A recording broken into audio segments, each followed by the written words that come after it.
Good afternoon. I'd like to welcome everyone to the January 30th regular meeting of Forsyth County Commissioners. And I'm very pleased that we have with us Dr. Keith Vereen from Providence Baptist Church, and he is going to deliver our invocation. So would you please stand if you're able, and we'll remain standing. We'll have the Pledge of Allegiance led by Commissioner Wilson.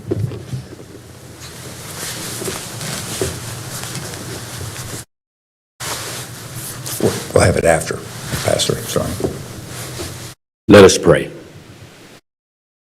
Almighty God, we stand before you once again in humble submission. Lord God, we pray for this aggregation of leaders, citizens, and servants, God. Lord God, we pray that their judgment be prudent, unbiased, and with integrity to benefit this entire community.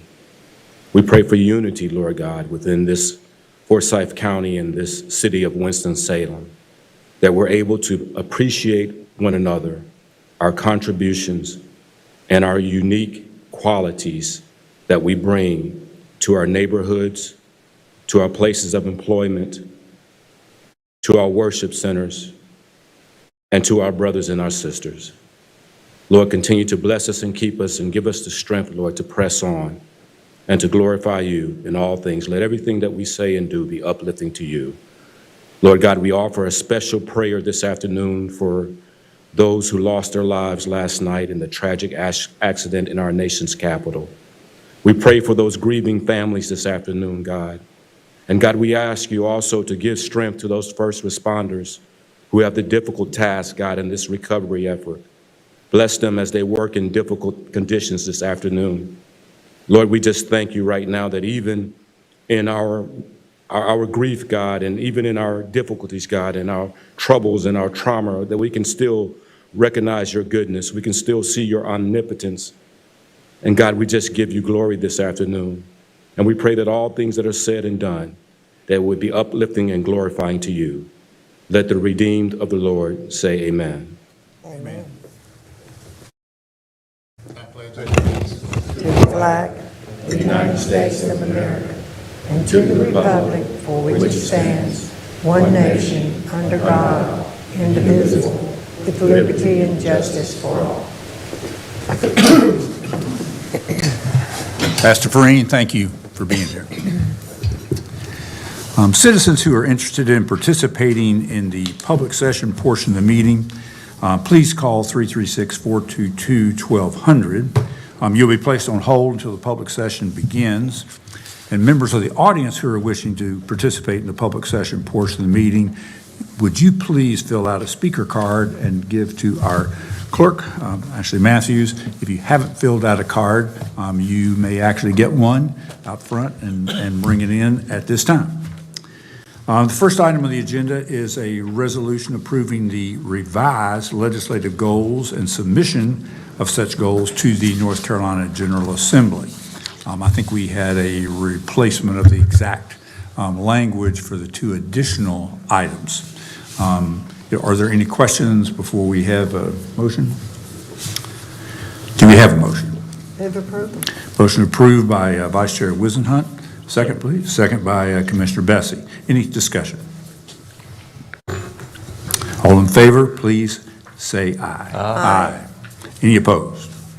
Motion carries unanimously. The next item on the agenda is approval of minutes for the meeting of January 16th. Do we have a motion? So moved. So moved by Commissioner Bessie. Second? Second. Second by Vice Chair Wisenhunt. Any discussion? All in favor, please say aye. Aye. Any opposed? Motion carries unanimously. Madam Clerk, do we have any calls or cards for the public session? Mr. Chairman, we have 6 public speaker cards. Great, thank you. The first speaker is Jennifer Tierney. Please come forward, state your name and address for the record.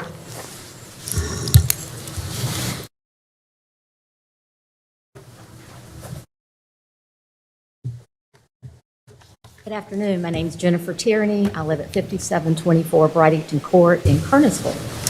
I'm here today because of the look that y'all are doing as far as our tethering law is concerned. When this came up, it was before 2011, because it actually, this what we currently have, the tethering law we currently have passed in 2011. And at that time, Dana, it started with our now Senator Dana Cottle-Jones. She sent a letter to you all stating that she would like to see us do away with tethering in the community.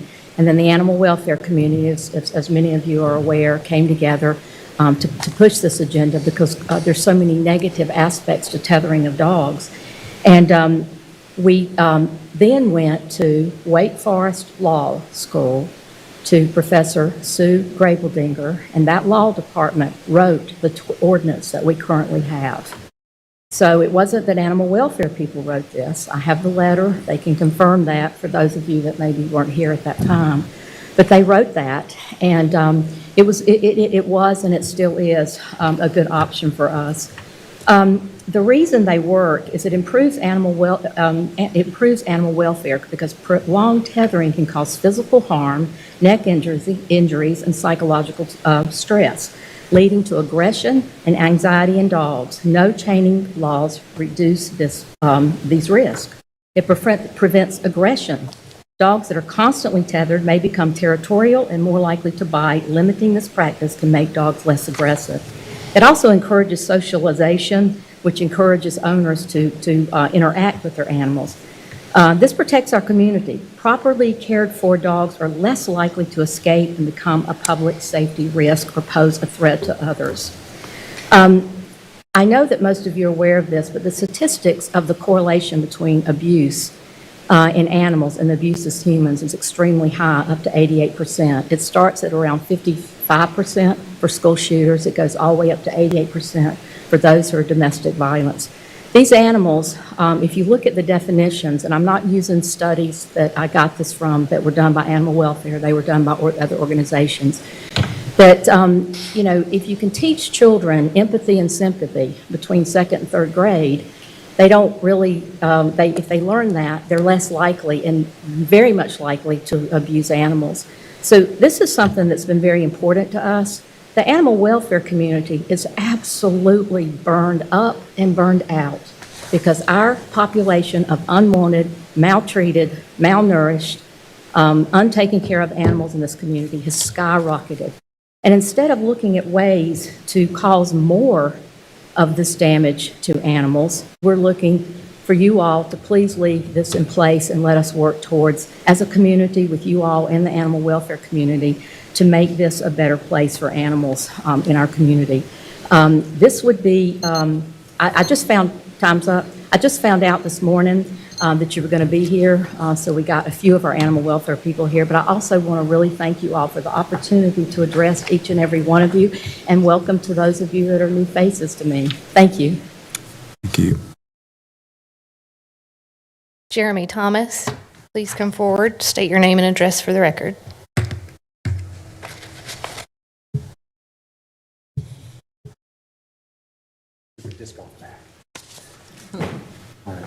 My name is Jeremy Thomas. I'm 2608 Village Trail.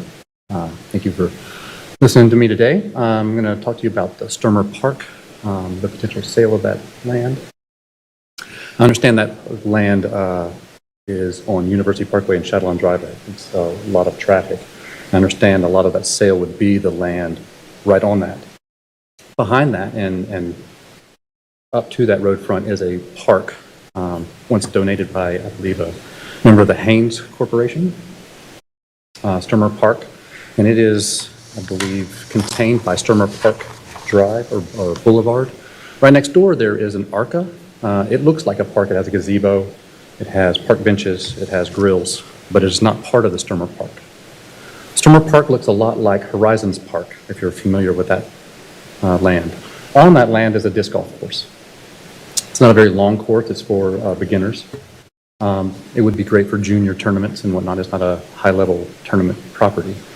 But on this Sturmer Park, there is the perfect 9-hole space. Even if you sold at $1 million an acre that land, there would still be enough for 9-hole park behind that. And I don't think that would be deterred by anything developed there, even if that was the unfortunate circumstance of sale. There's also the Humane Society and North Forsyth High School that is connected. It would be lovely for the sport to be able to grow into our high schools and the lands adjacent to them. There's also, with the Humane Society, a new program. Even if you're not a volunteer, you can come for the day and take a dog out for a walk in the park right next door. And it would be nice to have a game called disc golf at the same time. Thank you for your ears, and I appreciate your consideration. Thank you.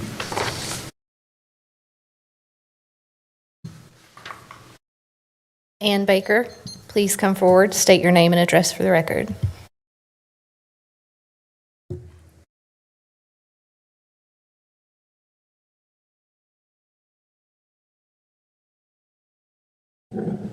Ann Thomas Baker, 3745 Wabash Boulevard, Winston-Salem. And that was my nephew. And he is the one that made me very well aware that Sturmer Park is actually a public park. I understand you're seriously considering the sale of 3.5 acres. I think it's going to only create more traffic issues. You've received emails from me, and I thank you for reading those. I'm very much one who likes to preserve as many green spaces in Winston-Salem, Forsyth County as possible. I did borrow some pictures I sent in the email. I tried to obtain permission to use those pictures, but in that you could see a monument with a plaque on it where Mr. Sturmer had been, I believe it was president of Nolan Hall.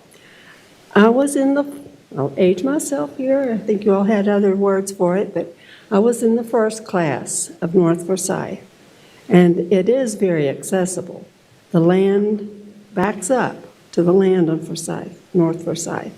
And if you developed, and I found out it's not big enough for a tournament size disc golf course for my nephew, but if you developed a 9-hole disc golf course, it would be accessible to North Forsyth if they chose to use it. Also, I believe there's a juvenile detention center, and I cannot imagine a more perfect place for juveniles to get exercise than out in nature on a disc golf course. Thank you for your time and consideration. Thank you. Leela Warren, please come forward, state your name and address for the record. Good afternoon. My name is Leela Warren. I live at 129 Breckendale Circle, Winston-Salem 27104. I would like to read something from the Forsyth County website. The Forsyth County Sheriff's Office Animal Service Division continues to provide services to residents of Forsyth County, supporting responsible pet ownership. ASD deputies enforce both North Carolina laws and Forsyth County ordinances related to animal welfare, cruelty, neglect, and rabies enforcement. ASD is proud to partner with multiple animal welfare groups in our community to ensure our furry friends are safe and cared for well. Concerning the new animal welfare tethering ordinance that is getting ready to be lessened, it is disheartening to me that this ordinance is under challenge. It was recommended by a past Animal Shelter Advisory Committee. If we are to promote responsible pet ownership as described on the county website, it is hard to understand why ordinances are being lessened rather than strengthening existing animal ordinances or creating new ordinances that will improve the state of animals in our county. I urge you to vote no for this ordinance change. Thank you.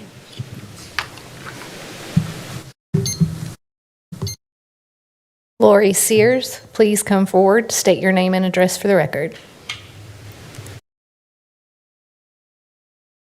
Good afternoon, ladies and gentlemen. Lori Sears, 1101 North Peak Drive, Kernersville. And it's strange that I'm here before you guys again, as I was in August 2011.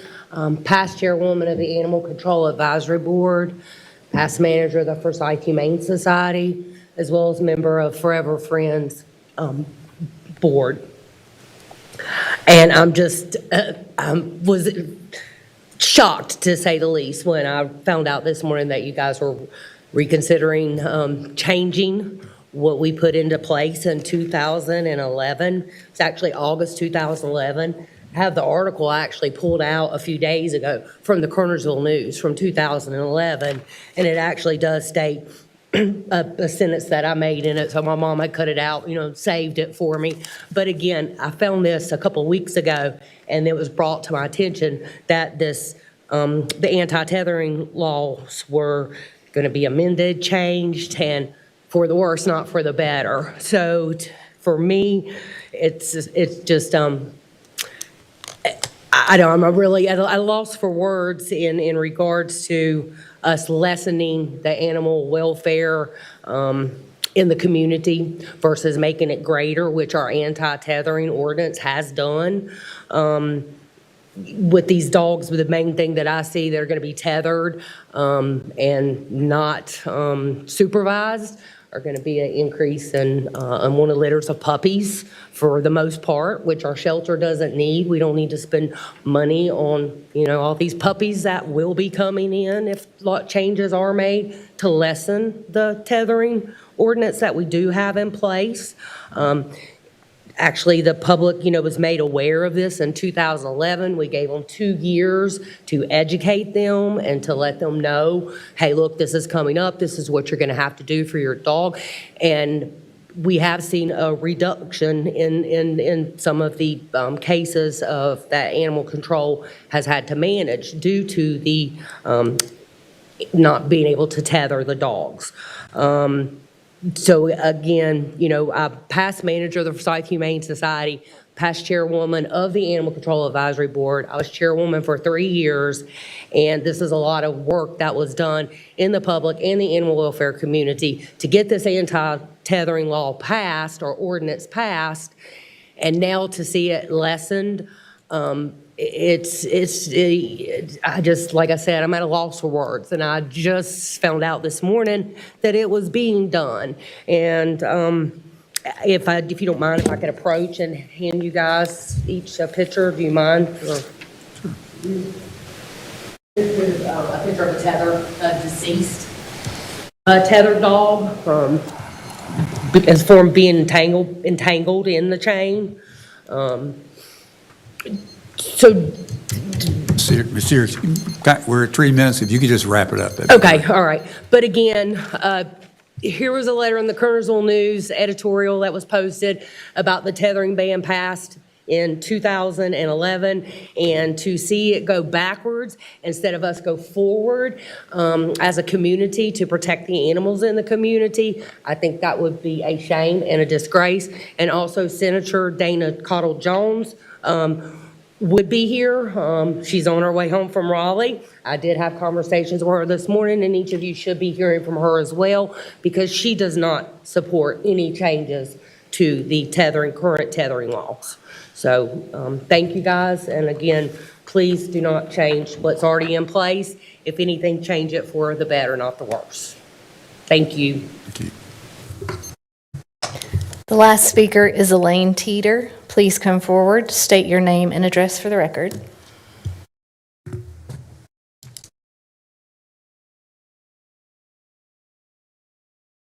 My name is Elaine Teeter. My address is 7167 Watkins Landing Court in Kernersville, and I've been a volunteer with Humane Society for many years. And I didn't really sign up to speak, but I am in favor of maintaining the anti-tethering law. I think it's very important, and I hope that we continue with that. Right now, I'm fostering kittens, so I've got kittens and cats. And they're kind of, their population's exploding. So I just hope that we continue with the anti-tethering for the dogs. It's very important. Thank you very much. Thank you.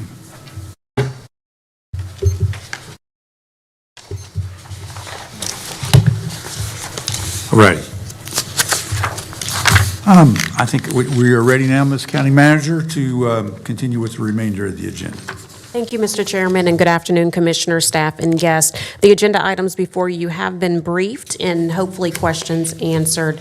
Agenda item number 4 is a resolution authorizing the grant and execution of a utility easement to Duke Energy Carolinas LLC to construct and access utility infrastructure across portions of Forsyth County-owned real property located at 7240 Doral Drive, 7212 Doral Drive, and 4071 Rolling Hill Drive. This will provide electrical services to the agricultural park that's being constructed.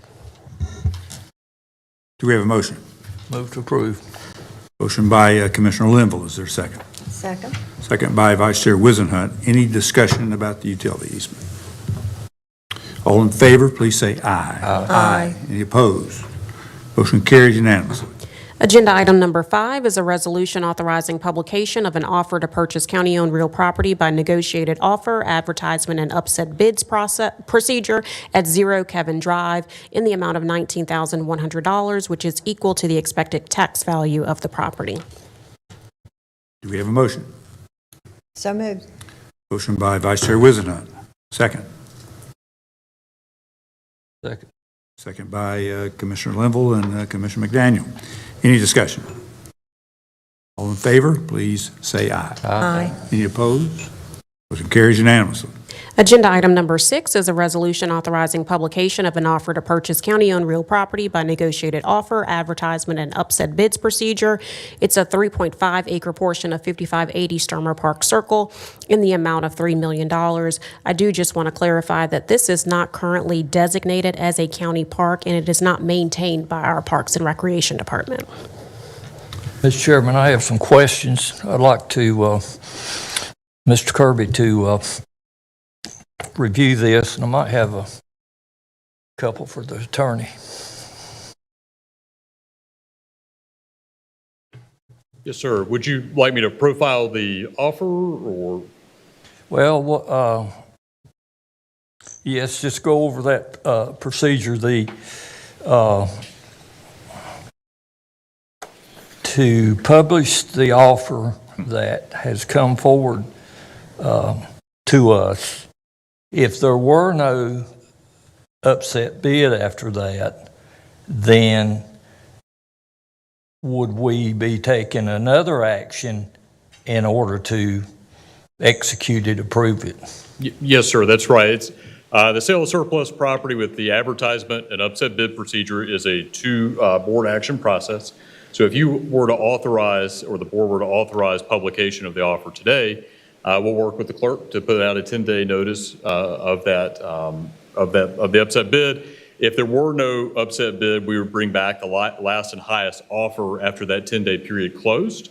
If there were an upset bid, that process would continue, and the 10-day would reset. Once we got to the last and highest offer, we would bring it back to you. So either way, there would be a board action then to accept the last and highest offer on the property. Okay, at the north end of that property, there is a drive. It's been, I'm not sure I've ever been on the whole length of it before, but I just know it's there. Is it wide? And when I say it's the north end, do you have a slide where everybody could see it? I think you know what I'm pointing. Right here, sir. Park Circle. They're off of University. I guess it don't really show a picture. It's that right there outlining the yes, sir. Area.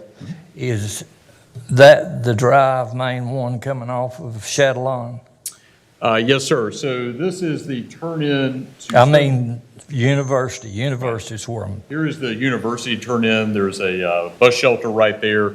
It's a right-hand turn off of University, and that flows through to Chatillon. It is a two-lane road, although albeit a narrow two-lane road. Is it, well, it would have to be wider in order to be big enough for 2 lanes. So when we consulted with NCDOT, and I'll say this was a little bit ago, their advice to us is we would need to do a study on that to see what, if any, improvements would be needed there. Yes, sir. Okay. We'll make a few comments, and then I'm going to make a motion. And some of my comments probably nobody will have much interest in, but I'll try to make them kind of brief. So, to ones that may not know, this area here, where all of that, where he showed a picture of, probably, I don't know, maybe 40 acres in that, and the lady that went to North High School, where North High School was, I don't believe she's here now. Yep, Yes, she is. The lady that went to North High School, that was a part of the old county farm too. So it was about 500 acres in there.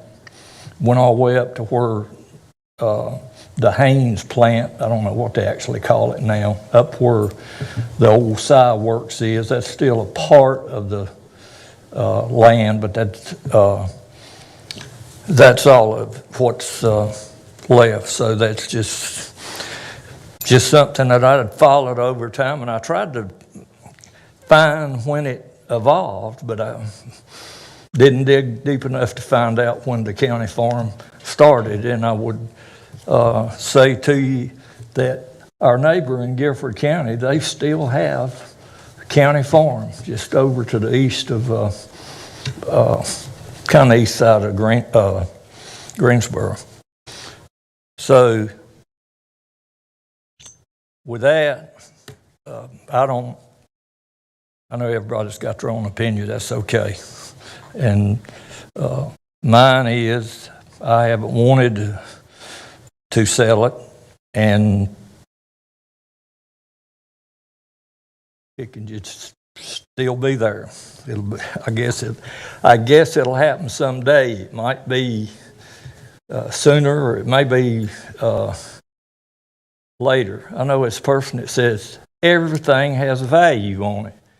Well, I don't agree with that 100%, but I've come to conclude that most everything does have some value on it, because the higher it gets, the more likely somebody else is going to own whatever's in question. So I make the motion that we not accept this offer and not sell this land at this time. I'll second that, Mr. Chair, and I would have comments. It's been motioned by Commissioner Linville, second by Commissioner Bessie. Now we're open for discussion. Thank you, sir, and thank you, Commissioner Linville, for giving us a bit of history on the site. I know that it's not the standard practice of the county to locate new parks inside the city, but we recently did that in the case of Highland Avenue Park because it's directly connected to a number of county facilities, and therefore made an ideal exception to that general rule because of the utility of that space for healthy outdoor exercise for folks coming to the health department, to social services, et cetera. I think this is another example of a park-like area that could become a county park in association with the county animal shelter and other related facilities that are adjacent. It would be ideal for use. I believe that the gentleman who spoke earlier referenced the opportunity to walk dogs for the day there,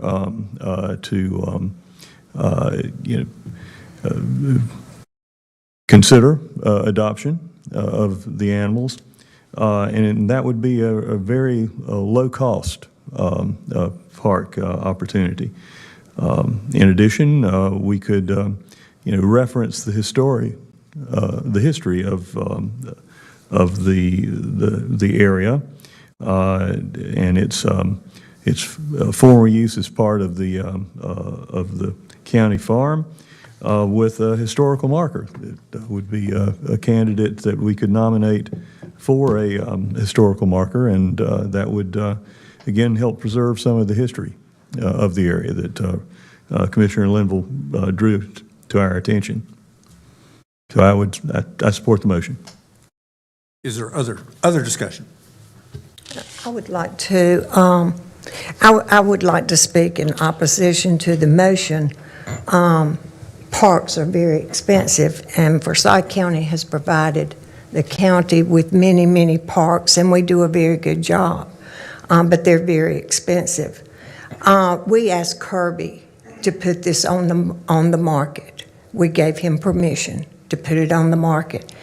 And Kirby, you have done a great job. I was overwhelmed by the price that has been offered, almost $1 million per acre. I don't think that we would ever get another offer that would exceed that. So I'm very much in favor of selling this because the proceeds go towards debt. And I think any time that we can reduce debt, we're doing the taxpayers a very good job. So I'll vote in opposition. Other comments? Yes, Mr. Chairman. Again, this offer occurred prior to my watch, but I'm sympathetic to the comments that were made by those who opposed the motion and the two commissioners who spoke in support of it. And I have some familiarity with that area because it's very close to the Haynes soccer complex up there where I spent about a decade coaching young gentlemen and some ladies. So I don't know about a golf course, but in reviewing the matter and having familiarity with the geography there, it does appear to me that even if the entire space of that area was reduced 3.5 acres, that the remaining portion, I don't know if they could fit part of a golf course in it, but I think could still make a nice park if the city wished to undertake it. And so I think, you know, under the circumstances, I'm inclined to support it. There probably is a need in that area for a fuel station and a restaurant. And while I would otherwise be disinclined, I think in this specific circumstance, my concerns have been addressed, so I oppose the motion as well. I do have some comments. I don't want to speak against the motion because I do find value in what Commissioner Linville is saying as it relates to the county trying to preserve the land that we have for the longevity of citizens being able to enjoy it. And I have high regard for that. I think that as we are preparing for our 2026 budget, and in light of what we found out today, I tend to agree with what Commissioner Wisenhunt referenced as it relates to paying down, you know, our debt and making sure that we have the funds necessary for especially our employees and other things that, you know, legislatively we are obligated for. I also lastly want to speak towards economic development, and I think that a county our size, you know, we're in a position where economic development can be leveraged in order to grow, obviously, a county this size. And so I would assume that the business or entity that is interested in buying this property has economic development, you know, progressive needs for it that will enhance Forsyth County from an economic perspective. So essentially, I see it as an opportunity for us to have economic development and, of course, pay down the debt. It's kind of like a win-win situation. And so that's why I would be in support of selling the land. I'll make one comment. Probably there's an opportunity to satisfy both interests here. I mean, essentially, we have a request for a very small portion. It's a 9-acre area that's bounded by Sturmer Circle, and this 3-acre part is a case where the business use in that area is well established. So this is not a business use encroaching upon park. It's more of the park is in an area that is totally business. So I think that the business area right on University, that 3 acres, I think should not be incompatible with the remaining 6 acres that's there that could be used for other things. And a historical marker that references the county park's history would be great. I mean, that's the kind of thing we have a recommendation, usually one a year, that for a county, area for a historical marker would be very appropriate. And I think it is I think I mentioned, in fact, I had the picture to bring today of somebody sent me back when this was discussed before, of the pictures of the fall leaves there.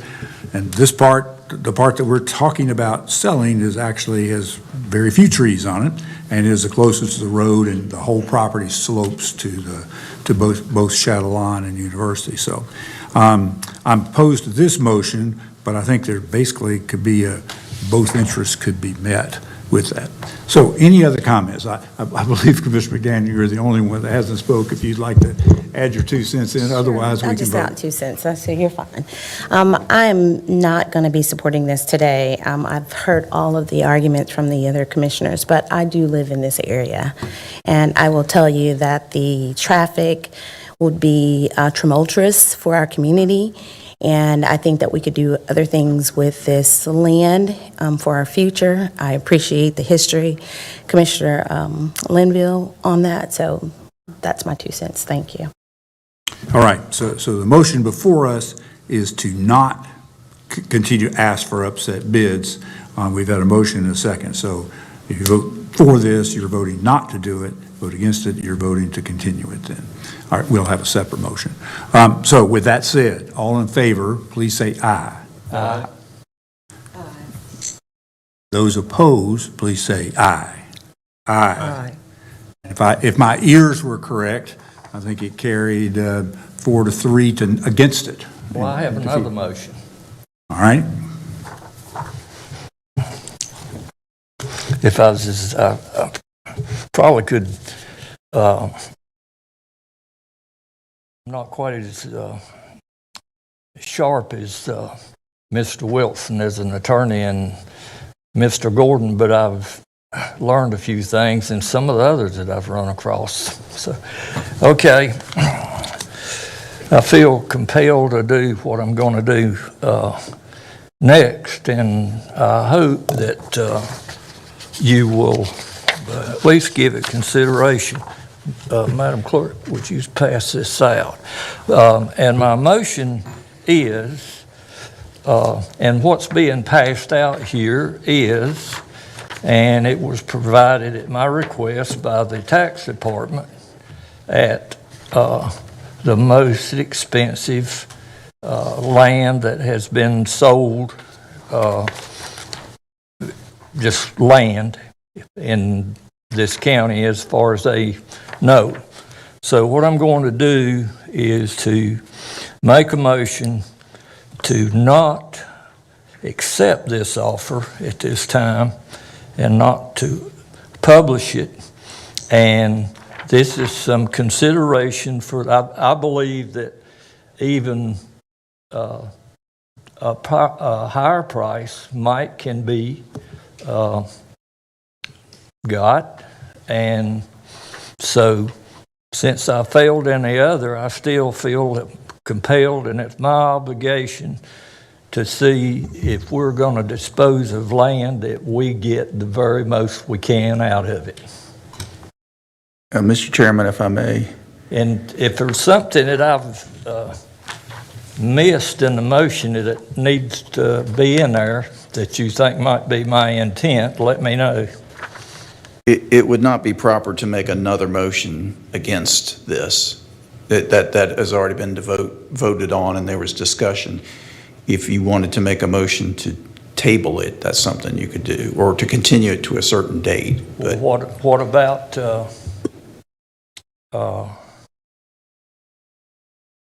would I have the option to make that motion if the board proceeds with it as it's written, when it comes back for the board to execute and accept, would I have to make, option to make this same motion? I believe that I would. Yeah. If the board approves the motion to publish today, if that's approved, you will get, as Mr. Robinson indicated, you will get a chance to vote on the final purchase price. It could be the price that's before you, or if there's an upset bid, it could be a higher number from the same party or another party. At that point, no matter what's done today, at that point, you could vote against accepting the offer. As the agenda item today says, at any time, the board has the right to vote against any and all offers. Mr. Chairman? Yes, please go ahead. I'd like to offer not a substitute, I'd like to offer a possible compromise motion here that tracks comments made by yourself and Commissioner Gray, and is not necessarily contrary to any of the discussion we've had, and that would be to move forward with the process of an upset bid for the 3 acres, but to initiate study of possible park use for the remaining 6 acres. Well, well, let's see if we can get a second to that first. Is there a second to Commissioner Bessie's motion? he hadn't called for a substitute motion. Was that a motion, or did I misunderstand? That was there's no motion pending at the time. Right now, there's no motion pending. You were just a discussion item. I was suggesting that as a motion, a compromise motion. That it could be a motion. And Repeat that again. Okay, I move. Oh, thank you. Now we have a motion. All right. I move that we move forward with the upset bid consideration process on the 3 acres that are specifically at issue today in the offer, and that we initiate a study of possible park use for the remaining 6 acres of the land area there. I'll second the motion for discussion. Discussion. Any discussion? Mr. Chairman, I'll just add, just so there's no confusion, it's 3.5 acres. Pardon me, 3.5, okay. I'm not going to support the motion, Commissioner Bessie, but I don't, some of what you spoke about about the parks, I don't necessarily oppose that, but I'm just not going to support anything to dispose of this property. So in the discussion, I will tell you today that if I am here at the next meeting, and if I'm okay, I'm going to be here. And I'm going to make the same motion that I made. And I feel the obligation. And so at least you got something to look at, and you can think about it if you wish. If you don't, that's okay. Any further discussion? Well, I think that my concern, I'll do anything to move this forward, because I really believe that we should take this offer. But to have this stipulation about a park in the city, my Lord, how often have you seen the city put a park in the county? Well, the city might want to, if we're approached, they might like to manage a park on our property.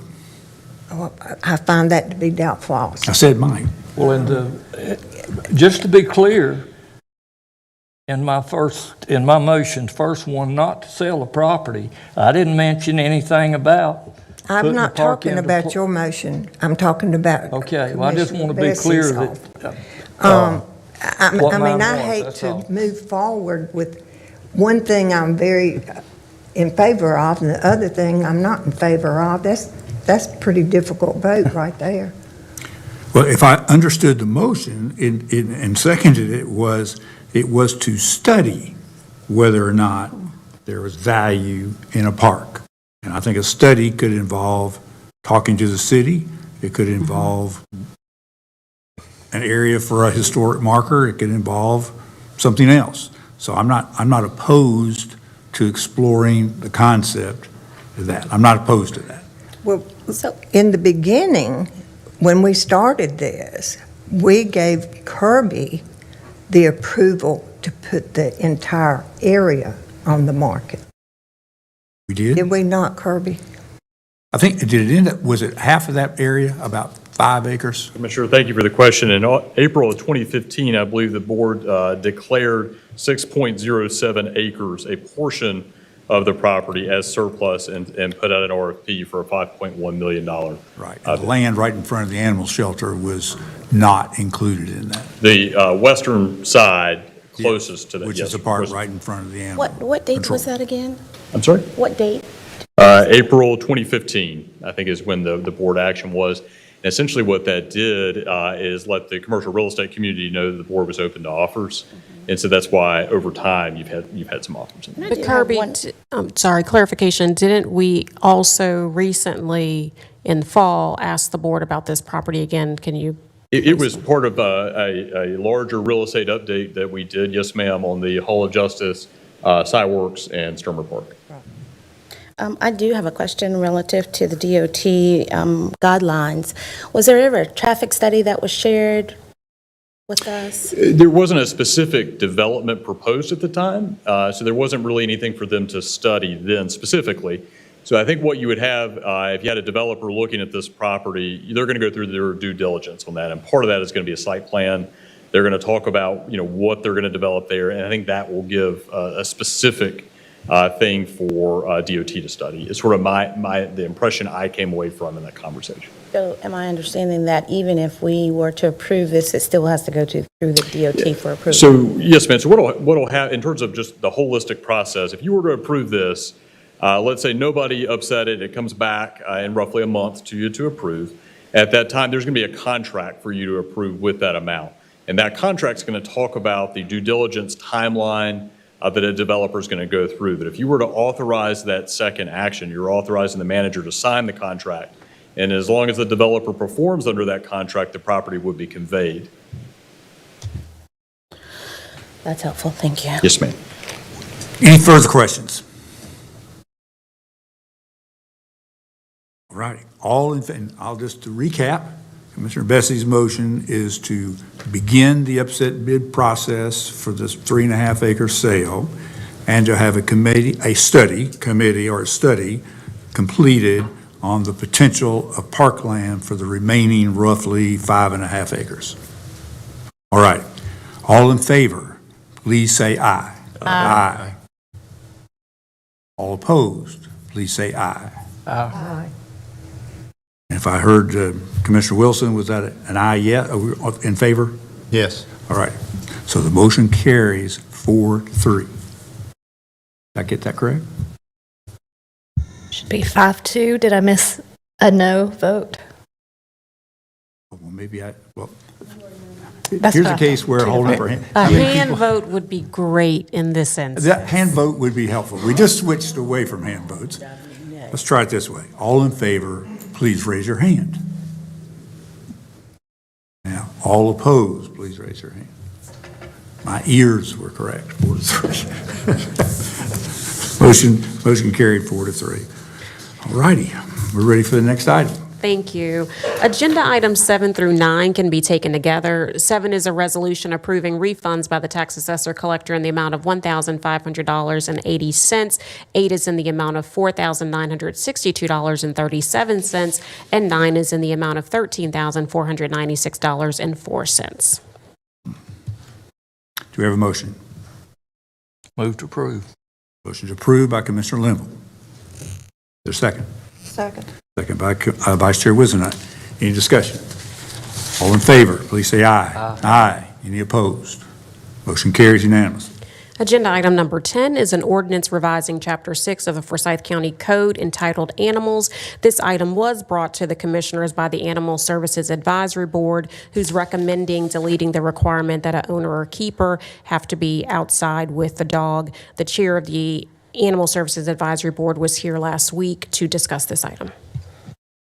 And actually, I know that Major Van Loveland is here, who at one time was actually over the sheriff's animal control services. And he just happened to be at our budget meeting this morning.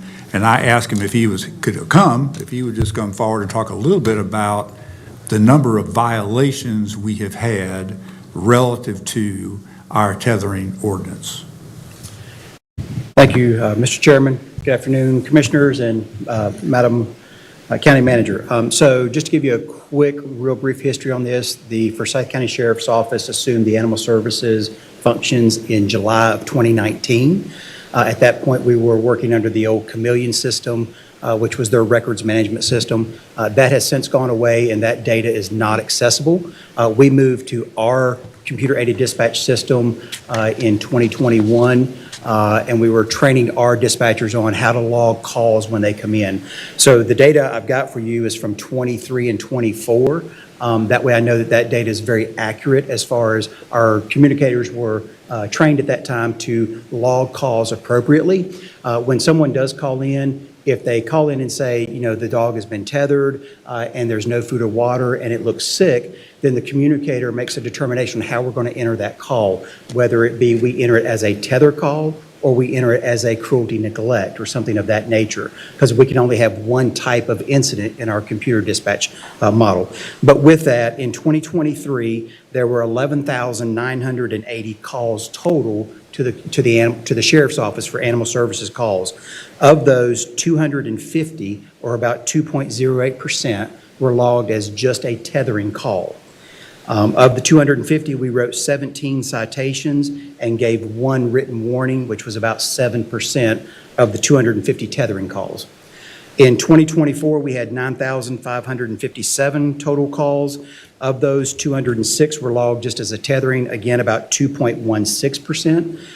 And we did about 22 citations for about 11% violation rate based on the number of tethering calls that we had. So that's sort of a little history about our data and the calls that we have. In 2022, I don't have the actual number of calls, because again, that's the time that we were training our communicators, but I can tell you that there were 27 citations written in 22 for a tethering violation. So we're about, you know, anywhere between 7 and 10% of violating people on the tethering ordinance.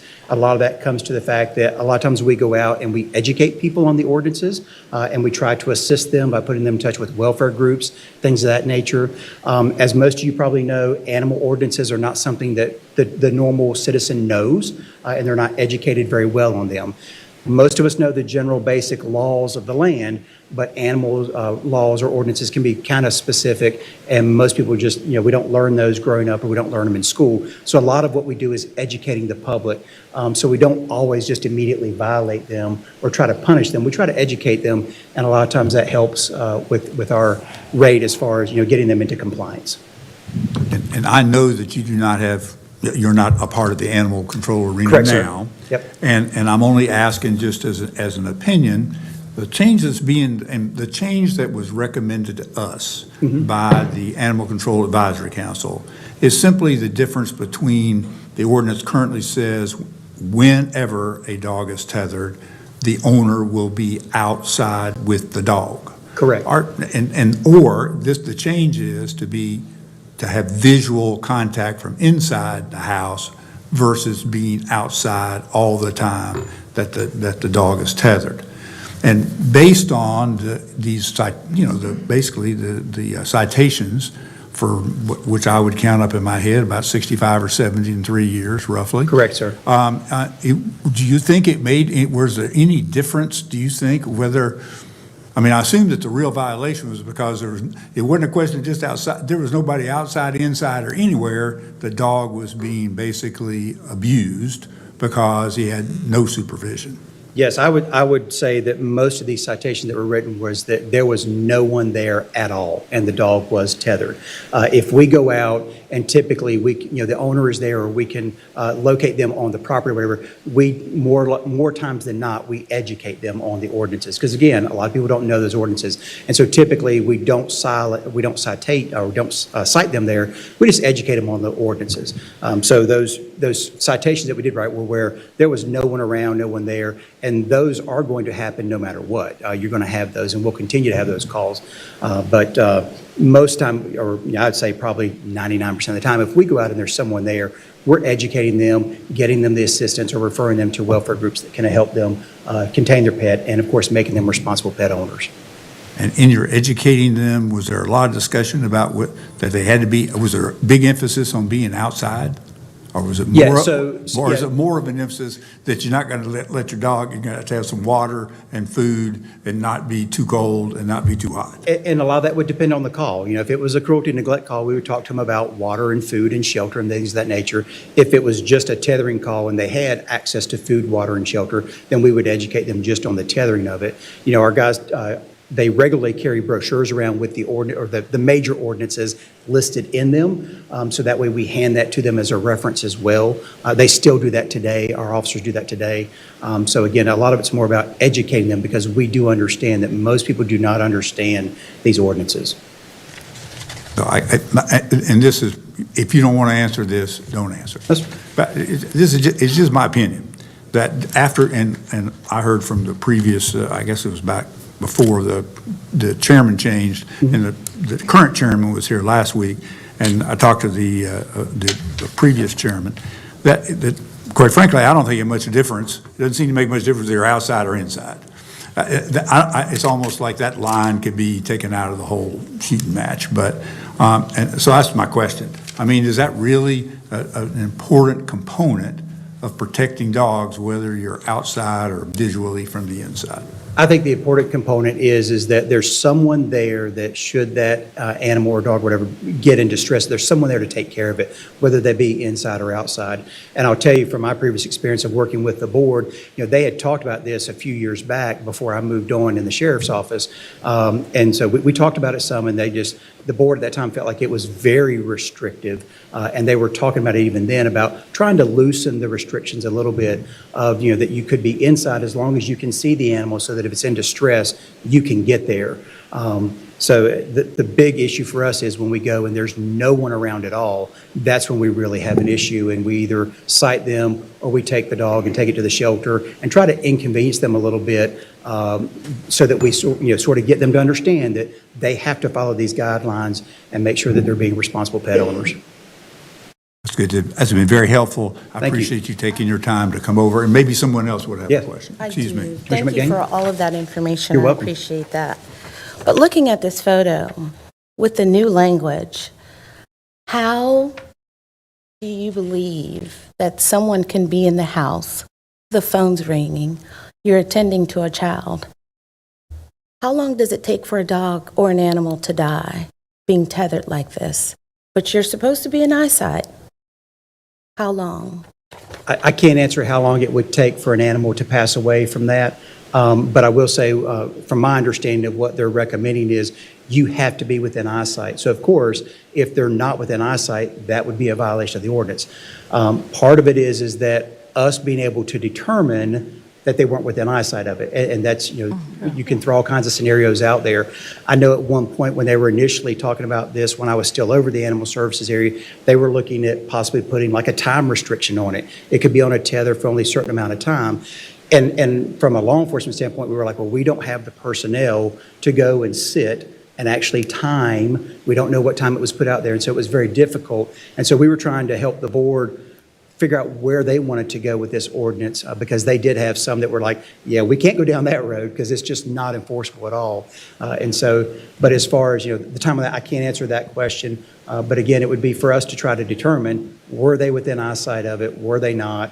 And that's through the investigative process that we would try to attempt to do that. Thank you. You're welcome. I do have a question. Yes, ma'am. What is the consequential benefit of changing the ordinance based on the recommendation today?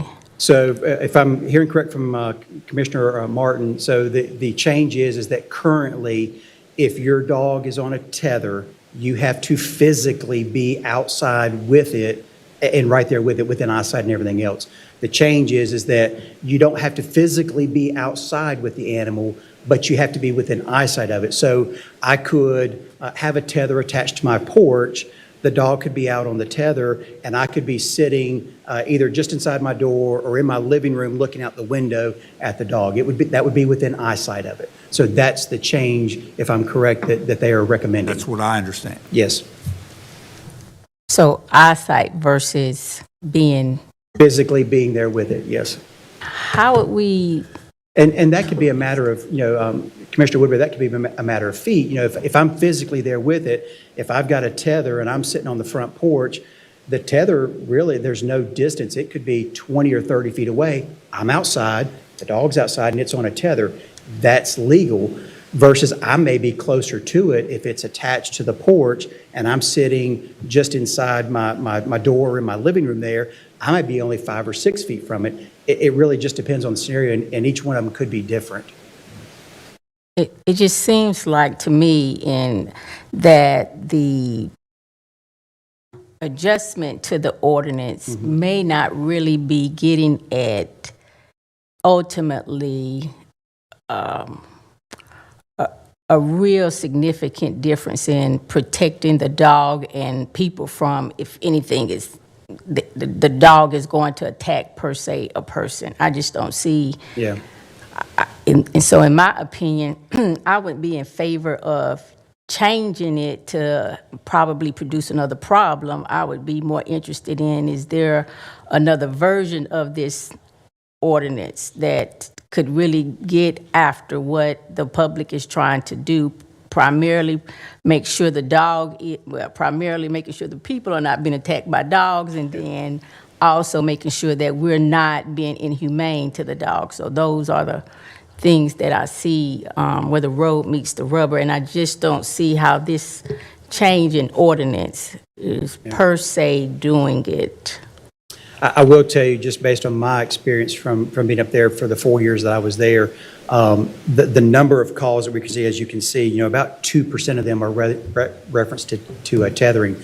The majority of the calls that we were receiving, and we probably still receive, are dogs running at large. They're completely loose and just running all over the place, or the cruelty, neglect calls and things of that nature. Tethering is a very small portion of the calls that we get.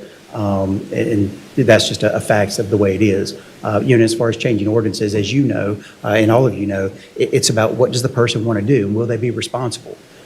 We all know of people that violate laws every day.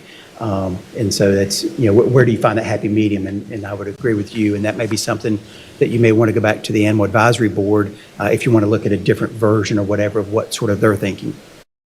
Well, at present, the tethering, if the present ordinance right now, if the person is outside with animal, dog, it can be tethered, long as they're outside with it. That's perfectly legal, yes, sir. Well, then, somebody answered a question for me. I think I know what it is, but it seems like that the only difference is if you got it tethered, you're on the inside, you got to be sitting there at the window or standing at the door watching it. Yes, sir. That was my understanding, yes, sir. And that's just not a practical thing to try to enforce. And Commissioner McDaniel, she's exactly right about wouldn't anybody have to do one thing other than get on the telephone? That'd be it. That's where they'd be for a while and probably forget about the dog. Yes, sir. I would agree. Well, I think it just says eyesight. And, that means you could be on the phone, and you could be in the kitchen, dog is tethered outside your kitchen window, and you could be on the phone, and you see the dog right there. Yes, sir. But you got to be doing it all the time. While the dog's tethered, you got to be watching it all the time. Think about that. Well, think about it being outside the same way. This issue came up, the way it was explained to me is that some older adults that have dogs and are very important to them, they could not stay outside with the dog, but they just wanted the dog to have a break and be outside, and it was tethered. And they just wanted to be able to observe them from inside the house versus be outside with them, because that was something they could not do. Yeah, So- and I know from my experience up at the animal, when I was over Animal Services, we did have calls where, people, they have a tether attached like to their door frame or something. They let the dog out the front door to go do its business and then it comes right back, but they're sitting right there. That technically is a violation because they're not physically outside. But as again, you could also have a scenario where you can actually be closer to it inside the home with it on a tether versus being outside where you could be 30, 40, 50 feet away from it. But again, every scenario is different, and you could have anything, so. I believe that the proposed code amendment is defective on several grounds, but basically procedurally, it's defective for the reasons already indicated because it only increases the burden of enforcement on your department. Yes, sir. And it would be easy for someone to be somewhere in the house, not visible, I guess if you're looking through windows to see if anybody's there, who could say, they just had to respond to a call of nature or get a cup of tea, and they've been watching the dog all that entire time. That's of concern, but substantively, there's a concern that I have, and I mentioned it before, with regard to animal cruelty, that a dog is tethered outside in low temperatures, and despite the temperature parameters that the ordinance may provide for, that the owner could be in the house sitting by the fire the entire time, and I just think that would be tantamount to abuse. So I move, Mr. Chairman, that the proposed code amendment be denied. We have a motion by Commissioner Wilson that the motion be denied. I second. Change. We have a second by Commissioner McDaniel. Is there any additional discussion? Go ahead. Briefly, Commissioner Best. It seems to me that we've heard an excellent statistical description and narrative description of what's actually going on in terms of enforcement. This was not intended as a punitive ordinance. It's not being applied as a punitive ordinance. It's used as an educational tool. There's no such thing as perfect language, particularly in something as inherently difficult to enforce as this, but it seems like what we've got is working reasonably well, and I support the motion. Additional discussion. I just want to be clear what the motion is. So the motion is to support the revision, right? No, the opposite. The motion is to leave it as it is. Leave it as it is. Okay, yeah. And to not entertain the change. Okay, because on this system. Other discussion? All righty. All those in favor, please say aye. Aye. All those opposed, say aye. Aye. I believe if I heard that correctly, it was maybe 5-2 and to support the motion, which is not to change the tethering ordinance. All righty. Agenda item number 11 is an ordinance ordering the Forsyth County Community and Economic Development Department to remove or demolish a structure unfit for human habitation and otherwise to effectuate the purpose of the Forsyth County Minimum Housing Code. This property is located at 6011 Woodmont Court, and notices have been sent to the property owner since at least 2021. Will that be a bid process on that to proceed with it? Maybe Kirby has a little update on that too, before we act. Yes, sir, Commissioner. If you approve today, we'll go through the county's procurement process to acquire a demolition contractor. I'm sorry, did I misunderstand your question? Yeah, maybe I missed it. It would be a bid process. I see what you're saying. So the resolution is authority to demolish the structure, and if granted by the board, our department then will bid out the cost of demolition and then engage that service. Okay. In the end, has all of the final notices been sent? That's a great question, and I know Commissioner McDaniel asked about that as well. So you've had a little bit of a process over time of notifying the owner. Essentially, the owner today, Blue 5, bought the property in its present condition. So when they bought that property in 2021, there was essentially a burned up house there. At that time is when we had the hearing, and then the housing administrator ordered that the structure be demolished because it did not meet the county's minimum housing code. Both of those services were received, as I understand it, but through certified mail. Then a little bit of time elapsed, and because again, the program's been growing over time, and you know, we work for voluntary compliance, and so it was our hope that while we ordered the structure be demolished and we gave 90 days, well, it took longer than that, and we hoped that they're going to do that. That didn't happen. So in 2023, we updated the title search to make sure we knew who still owned the property, found an additional address for the owner, noticed them there with the same order to demolish, and service was not received. So pick up then this week. Commissioner McDaniel asked us, very simply to try and call them. And sometimes tracking down numbers for businesses, especially LLCs, is tough. But our code enforcement officer did some special investigative work and was able to identify the owner of Blue 5 also owns a construction company under a different name. We reached out. They were able to talk, and essentially what the owner said is, I didn't receive that service, my tenant did. There's a whole layer to that I can get into if you want.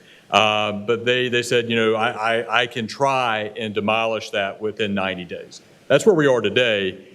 I think, and I please feel free to ignore this. It's just the staff recommendation is to approve the resolution giving us the authority to do that with the understanding that we'll work in good faith with that owner should they show progress towards demolition. And the reason is that since 2021, the neighbors have dealt with essentially half a burned up house sitting there. And so we don't want that to drag on any longer if it didn't have to.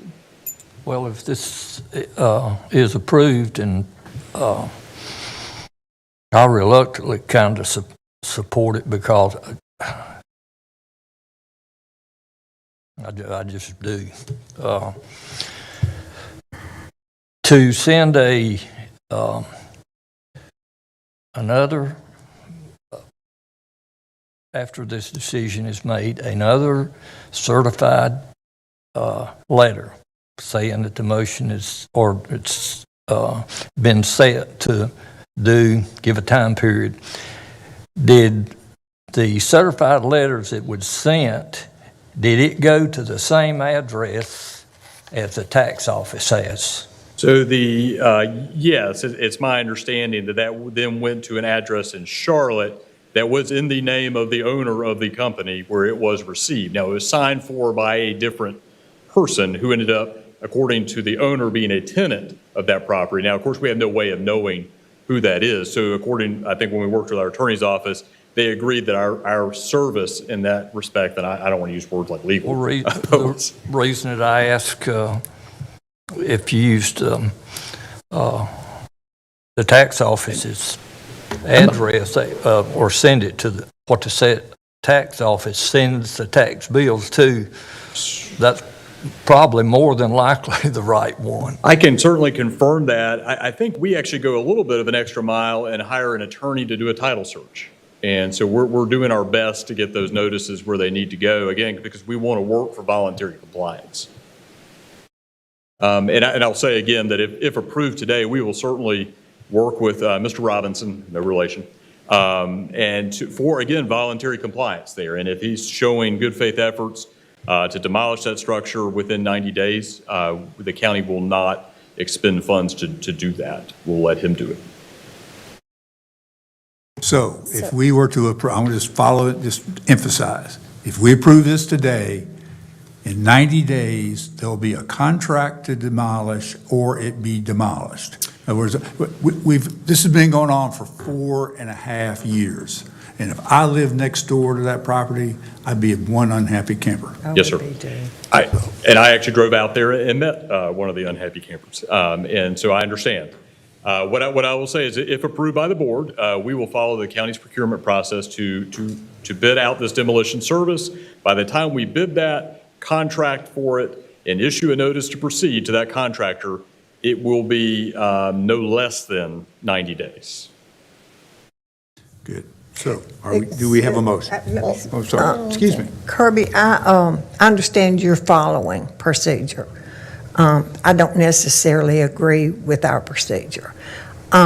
These folks who live next door, if you want to talk about mental health, if I had to live there, And it's not just this property. We have several properties in Forsyth County, and particularly the one that's on Broad Street. It is ridiculous what those people have to live by and look at 24 hours a day. It's terrible. But I'm not blaming you. I'm kind of blaming us. I think we need to look at our code very closely and make sure that nobody has to live beside something like that for 4 years. Yes, ma'am. I appreciate the comment. I can tell you part of what we were doing with this motion was trying to understand where the board was in terms of the unfit and dilapidated code determinations. And those are the ones that are sort of these egregious examples of the violations. You have half a house sitting there, Broad Street, whatever it may be. We have 15 properties that we have investigated, and currently we have deemed unfit for human habitation. A smaller subset of that would be dilapidated, meaning that the repairs to that property are more than 60% of the property's value. What I've heard from the board is you are okay with quarterly us moving through those properties through the demolition process. And it takes us about a quarter to work on those, to update the title search. We want to make sure we get it right. And we're going to be bringing those to you in a very steady flow moving forward. And we are complaint-based. So if folks are watching this and have concerns, we are available to discuss the county's minimum housing code and follow up as needed. We encourage them to reach out to us, and we'll be happy to do that. Thank you. Yes, ma'am. So Kirby, I would like to say, first of all, thank you so very much. And all constituents deserve grace, on either aisle. I was never arguing the fact that that place needed to be demolished. I was arguing the fact that the other ones needed to be informed. And I appreciate you going further steps to make sure that that happened, and you're working with that constituent and the constituency surrounding. So I just wanted to be clear in terms of where I was with that. And today, I think that I'm in favor. I know that I'm in favor to continue to demolish this property. So thank you for that. I appreciate you. I would just like to add for record that in lieu of what we all know is a problem with homelessness and how in desperation some of our citizens are seeking refuge, and wherever they can, I think we're just obligated to make sure that we don't house those issues. And I'll tell you, I have seen people coming out of buildings that I'm like, oh my gosh, I hope nothing happens, right? In lieu of already what that citizen is, of course, going through. So I think that municipalities and counties really need to take into consideration now more than ever, making sure that we don't have infrastructure where people going in out of desperation and then could really get hurt behind it. Yes, ma'am.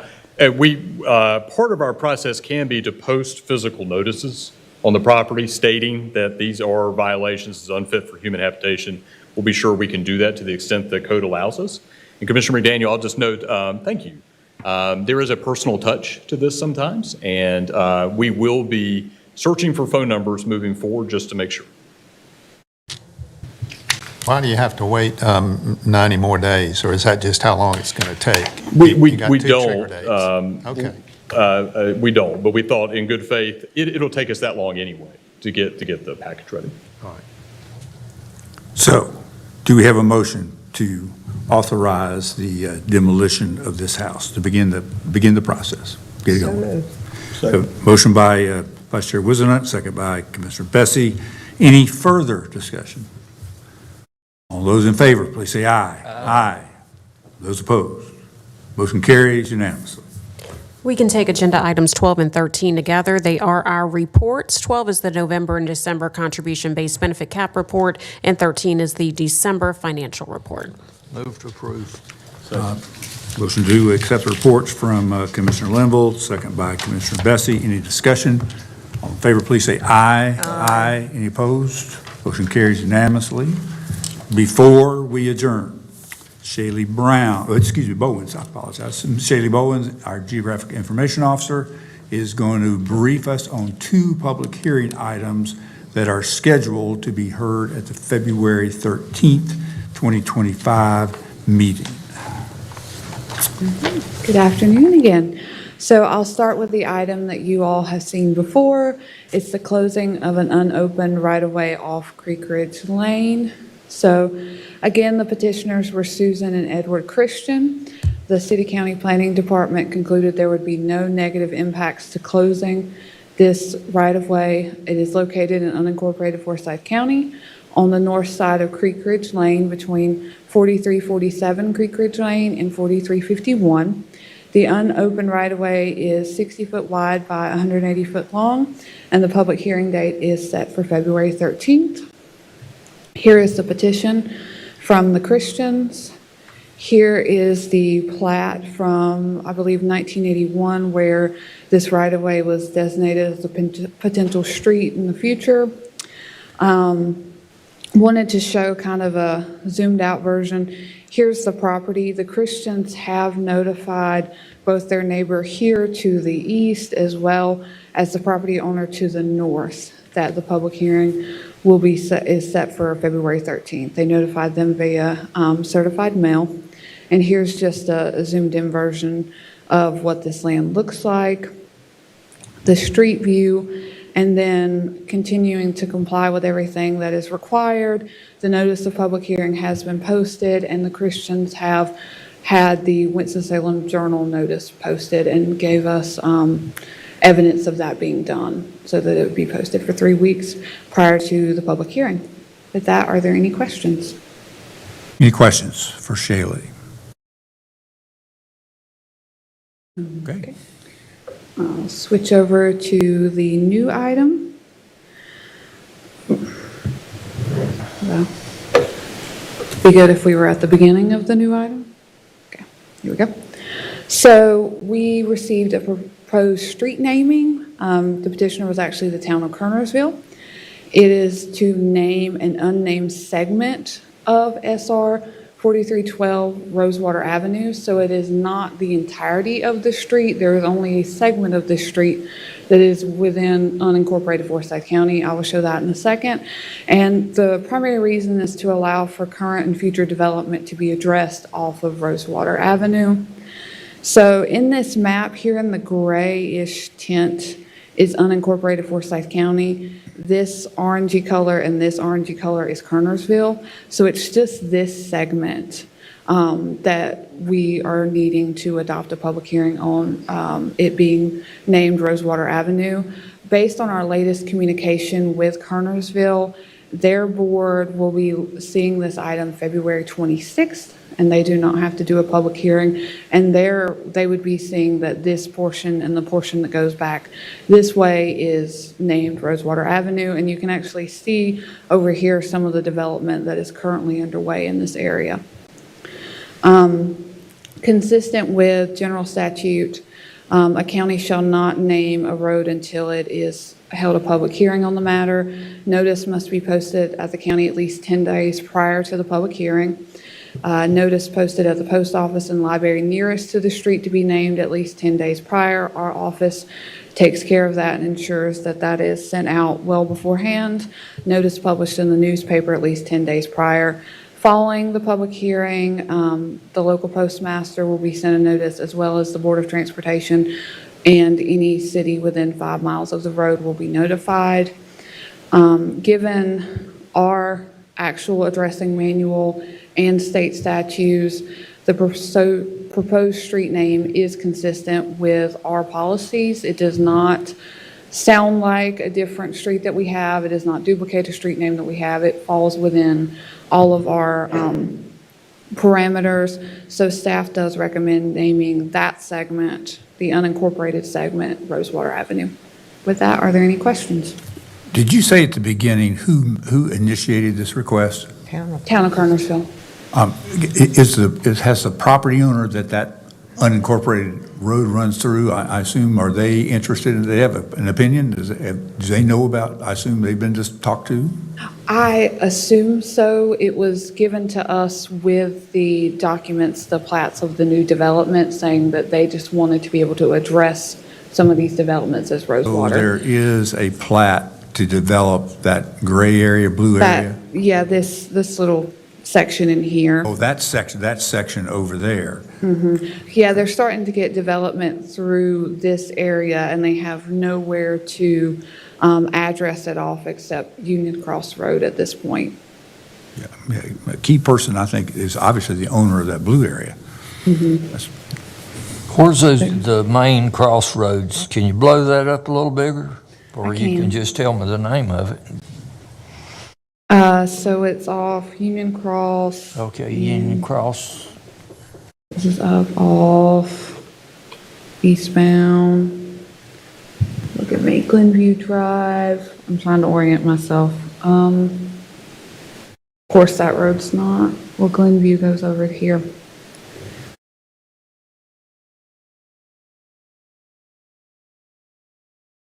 I believe that's Highway 40. I know. I think it's Union Cross and Highway Glenview 40. Drive, I know where that's at, and it's, but I can't tell exactly where the other one is. Yeah, that's Highway 40 here in Union Cross. Do you know what that bottom is? The bottom one is Glenview Drive. Yeah, Glenview goes over there. So it's kind of right up next to Well, the Interstate blue 40. there, what's in the blue? Right here? Is it the same? Or over here? No, it's where the red line is, red and, is there right of way there? Is that where the, looks like maybe it's not a road now, but it's laid out to be. Is that is it a right of way, public right of way? Yes, it's a state road. There is a road. It's just unnamed. Okay. Right away. So, yeah, so I'm assuming those little black lines probably are the right-of-way part. And it's Yeah, just- that's where the parcel And it is, ends, I guess and- it does have a number. Yeah. It does have SR 4312. 312. So there is a road there. And so obviously the person knows all about that. Yeah. It just struck me as a little odd that, Mm-hmm. I got it. Good. Any other questions for Sheila? All righty, thank you very much. No further business. We stand adjourned.